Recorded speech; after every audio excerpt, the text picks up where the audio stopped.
ఈరోజు సీరియల్లో ఏం జరిగిందంటే అర్ధరాత్రి రోహిణికి నీళ్లు కారుతున్నట్టుగా ఒక వింత శబ్దం వినిపిస్తుంది.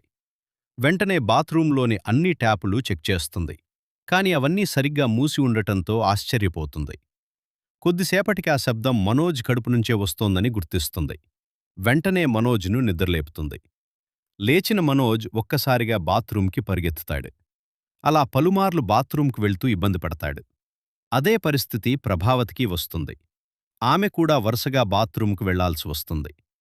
కొద్దిసేపటి తర్వాత ప్రభావతి, మనోజ్ ఇద్దరూ హాల్లోకి వచ్చి, నీకు ఇదే సమస్య వచ్చిందా అని ఒకరినొకరు అడుగుతారు.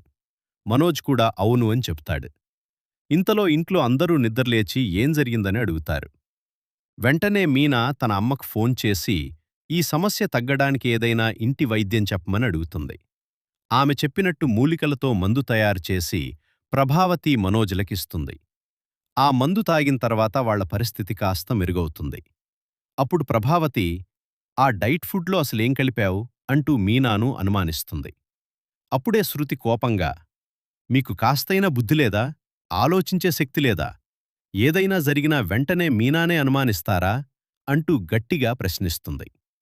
మరోవైపు ఉదయం అరుణ్ తన అమ్మతో కలిసి గుడికి వెళ్తాడు. అక్కడ సుమతి కూడా తన అమ్మతో సుమతి అమ్మ పూజ కోసం పూలమాలని ఇచ్చి గుడిలోకి వెళ్లి పూజ చేయించు అని చెబుతుంది. పూజ పూర్తయ్యాక అరుణ్ తన ప్రేమను సుమతికి వ్యక్తం చేస్తాడు. కాని సుమతి, ప్రస్తుతం నాకు పెళ్లి గురించి ఆలోచించే పరిస్థితి లేదు. ముందు మా అమ్మను చూసుకోవాలి. నా తమ్ముడు చదువు పూర్తయ్యాకే నేను పెళ్లి గురించి ఆలోచిస్తాను అని చెబుతుంది. దానికి అరుణ్, పర్లేదు, నీకు ఎంత సమయం కావాలంటే అంత తీసుకో. నీ నిర్ణయం కోసం నేనెదురుచూస్తాను అని అంటాడు. ఇంతలో బాలు, మీనా కూడా పూజ ముగించుకుని అక్కడికి వస్తారు. వాళ్లు సుమతితో కాసేపు మాట్లాడుతారు. తర్వాత బాలు కారును వెనక్కి తీస్తుండగా అరుణ్ కోపంగా, ఈ ఇడియట్ ఎవరు అనంటాడు.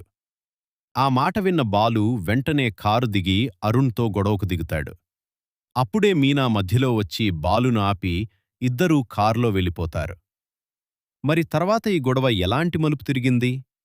తెలుసుకోవాలంటే మా ఛానల్ను సబ్స్క్రైబ్ చేసి, లైక్ చేసి, షేర్ చేయటం మర్చిపోవద్దు.